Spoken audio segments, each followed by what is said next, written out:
Hello and welcome to Mr. Tompkins EdTech.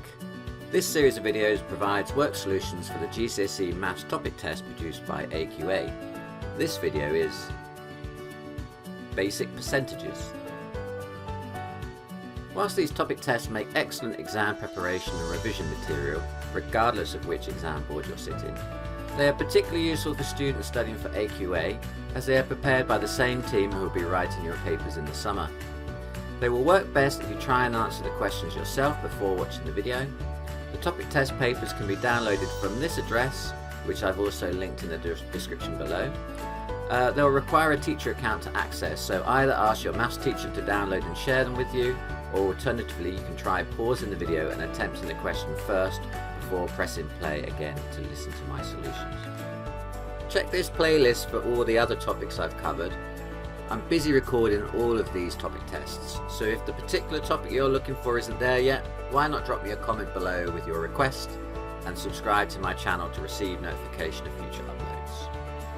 If there is anything you don't understand, please ask in the comments. Make sure you mention the question number and try to be as specific as possible. I try to answer all questions promptly, especially around exam times. If you found the video useful, please do hit the like button, as this really helps me out. You might also like to check out my exam paper walkthroughs covering all the recent papers and practice papers from AQA. Just click on the card appearing at the top of the screen now. Okay, let's get started. Question 1. Circle the fraction that is equivalent to 44%. Now, it's not clear whether or not this is meant to be a calculator or non-calculator test. You obviously need to be able to do this for both papers though, with or without a calculator. Now 44% is the same thing as 44 over 100, so if you have a calculator you can just type that fraction in and it will simplify it for you. So just typing in 44 over 100 as a fraction like that, I can see that cancels down to 11 over 25. Now without a calculator you'd just be looking for common factors and simplifying the same way. Anyway, either way, it's that one there, 11 over 25. Okay, question 2. Arrange the following values in order, starting with the smallest. Now, they're all written in different forms, which makes it difficult to compare. Let's see if we can rewrite them all in the same way. Probably the easiest way is to convert them all to decimals. So 0.7 is already in a decimal. 5 over 8, if I type that into my calculator, 5 divided by 8 is 0.625. So that one's 0.625. 66% is just 0.66. And 3/4, 3 over 4 is the same thing as 0.75, isn't it? Okay, so writing the values in order, starting with the smallest. So I'm going to use the decimal version to decide which order to write them in, but it's good practice to use the form that they gave you to start with. So I'm going to write down 5/8 because that is the smallest one. Next is the percentage, that's 66%. After that becomes the decimal, 0.7, and finally we've got 3/4. Okay, so that's the order they go in. Question 3. Which is the greater percentage, 18 out of 40 or 41 out of 90? Right, for the percentage questions I'm going to be using this triangle, final, original, multiplier to decide which way around to do various things. Then I just need for each question to work out whether or not I've been given the final or the original or the multiplier, and then I can use the triangle to work out what to do with them. So if I've got a test and I got 18 out of 40, then originally there are 40 and I got 18 out of them. So that's my final mark there. My multiplier is what I'm looking for. So using the triangle FOM, cover up the one I want to find, which is the multiplier. So the multiplier is equal to the final over the original, which in this case is going to be 18 over 40, which as a percentage is 18 divided by 40. That's 0.45 as multiplier, which is the same thing as 45%. Okay, For the second one, if I've got 41 out of 90, so my final is 41 and my original is 90, so then my multiplier again is going to be final over original, which is 41 divided by 90. Typing that into my calculator, 41 divided by 90. It's giving me 0.45 and then reoccurring. So I'm going to round it off to 0.456, very significant figures, and then writing that as a percentage, which is equal to 45.6%. So we were asked which is the greater percentage, so it's going to be that one then, isn't it? 41 out of 90. So 41 out of 90 is our greater percentage by 0.6. Question 4. A quantity is doubled in size. By what percentage has it increased? Okay, well things always start off at 100%. So if you're going to double that in size, then it's going to be ending up as 200%. Okay, so by what percentage has it increased? Well, it's increased from 100% to 200%. So we've added another 100% to it. So it has increased by 100%. Question 5. A doorway is closed by 2 sliding doors. Each sliding door is 60% of the width of the doorway. When the doors are closed, they overlap. What percentage of the width of the door is the overlap? Oh, that's a kind of an odd question. So the middle of the door is going to be at 50%, isn't it? So if this panel on the left is 60%, then it's going to be hanging over the edge of that 50% by 10% then, isn't it? So that distance in there is 10%. But the other door, the other sliding door, is coming in 60% this way. So that is going to be hanging over the middle of the door by another 10%. So 10% and 10% make 20%. So the overlap then is 20%. Question 6. Which of the following statements is definitely false? Tick your choice. Okay, that's a very oddly phrased question. Apparently I need to tick the ones that are false rather than, so just take care with this one. I'm just going to go through and tick the ones that are false on the left, and then I'll tick the box that is the right box, I think. So I blew up a balloon to 120% of its original size, and that's well possible. Normally balloons get to be a lot bigger than 120% of the original size. That would just be a little bit of puff in it, I think. I ate 120% of the cake. That is not possible, is it? You can't eat more cake than there is there. I need to use 120% of the quantities in the recipe to change the recipe from 5 people into one for 6 people. Yeah, that one works. That's nothing wrong with that. And the height of a sunflower more than doubled in size because the height increased by 120%. So the height of the sunflower more than doubled in size because the height increased by 120%. Yeah, I think that is true, isn't it? So it's a 120% increase. So it's now 220% of its original size. So that one is true. So the only one then that's not possible then is that I ate a cake. I ate 120% of the cake. So I need to tick the one that is not correct. Okay, so it's that one there. Question 7. 40% of the trees in a wood are diseased. 75% of the trees in the wood are elms. Work out the least possible percentage of trees in the wood that are diseased elms. Now, if you think about this problem as a Venn diagram. So I've got a Venn diagram and I've got a set for diseased trees and I've got a set for elms. Then I'm trying to work out the least possible percentage of trees in the wood that are diseased elms. So I'm trying to make this overlap in the middle as small as it can be. Okay, So I want the most of it to be in the other parts then, don't I? So if 40% of the trees in the wood are diseased, that means 60% of the trees are not diseased.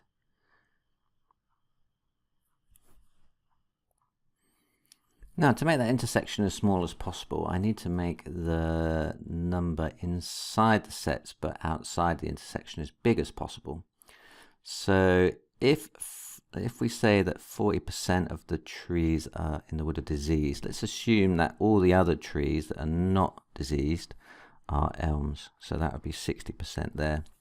And similarly, if we're saying that 75% in the trees are elms, let's just assume then that the 25% of trees that are not elms are diseased. So that means I'm making those bits of the set as large as they possibly can be.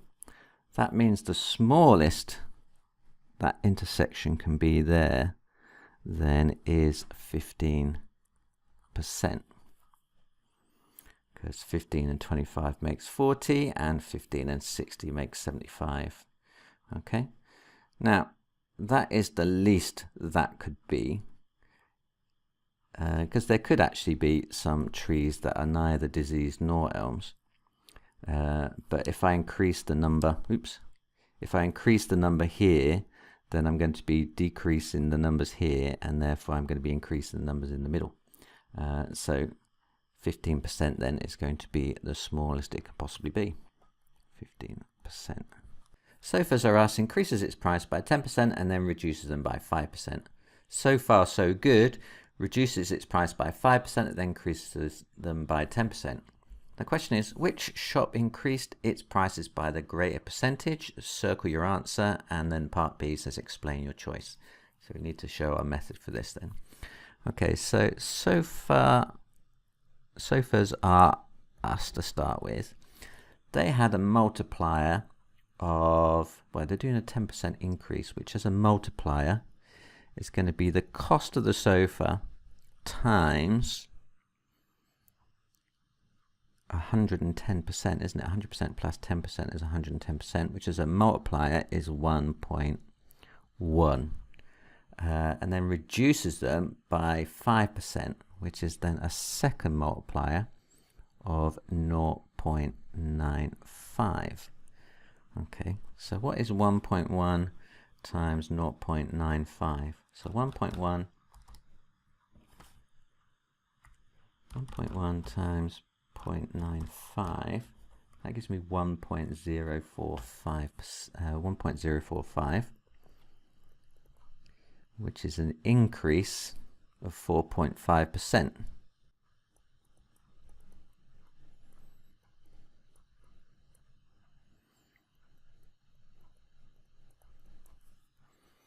Okay, what about the other brand? So far so good.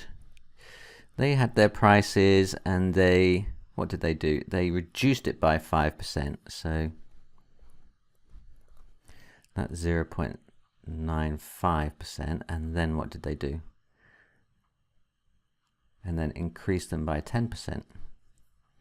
So then they increased them by 10%. What did they get? Well, again, it's the same sum the other way around, isn't it? So that's, again, that is 1.045, or an increase of 4.5%. So regardless of which way around they did it, they ended up increasing their prices by 4.5%. So they are both the same. Question 9. A square has a side of 8 centimeters. The area of the square increases by 50%. Work out the percentage increase of the length of the sides. Okay, so I've got a square, and they're of side 8, which gives me an area of 64 centimeters squared. Now the area is going to increase by 50%. Okay, so what is its new size? Okay, so using our triangle FOM, final original multiplier again. Let's just identify what FO and M are for this question. So the final is what I want to find after I apply the percentage change. The original was 64 centimeters squared, and the multiplier, if I've got 100% and I add on 50%, I've now got 150%, which is 1.5 as a multiplier. So then using the triangle, final original multiplier, and covering up the one I want, which is the F, that tells me that final is equal to original multiplied by multiplier, which in this case is 64 times 1.5, which gives me an area of 64 times 1.5 gives me an area of 96 centimeters squared. So work out the percentage increase in the length of the side. So that means that each side then was root 96. So root 96 is 9.79. I'm going to round it off to 9.8. So length is a root of 96, which is 9.80 to three significant figures. So what is the percentage increase of the length? Okay, so it was 8 centimeters and it's now 9.8 centimeters. Now we need to do a second calculation here, a second percentage calculation, because we've got we want to work out what 9.8 is as a percentage of 8 centimeters, so we can work out the percentage increase. So let's do another FOM. This time I know the final is 9.8. The original was 8 centimeters, and we want to find out what the multiplier was. So again, using the triangle FOM, but this time I want M, I can use the multiplier is equal to the final divided by the original. In other words, it is 9.8 divided by 8, which is 1.2247, which I'm going to round off to 1.225. So, which is 122.5%. So what percentage increase have we had in the length? So if it started off at 100% and it's now 122.5%, that is an increase of 22.5%. Question 10. A is 30% of B and B is 90% of C. What percentage of C is A? Okay, let's start by taking that first expression, A equals 30% of B, and writing that as an equation. So A is 30% of B. 30% as a multiplier is 0.3. So I can say that A is 0.3 lots of B. And for the second statement, B is 90% of C, I can rewrite that the same way. So I can say that B is equal to 0.9 lots of C. Okay. Now what I want to do is write an expression for A in terms of C. So what I can do is I can, where that B is written there, I can replace it with the value of B here, which I've worked out in the second expression. So I can substitute B for 0.9C in that first equation. So let's do that then. So A is equal to 0.3B, but B we know now is equal to 0.9C. Okay, so I've got 0.3 times 0.9C. So 0.3 times 0.9 on my calculator is 0.27. So I can say that A is equal to 0.27 lots of C. In other words, A is 20% of C. Oh, sorry, 27% of C. Well, that's that. I hope you found the video useful. If you did, please hit the like button and consider subscribing to my channel. Also, check out the playlist on the right for more topic tests, or the one down below for past papers. See you again next time.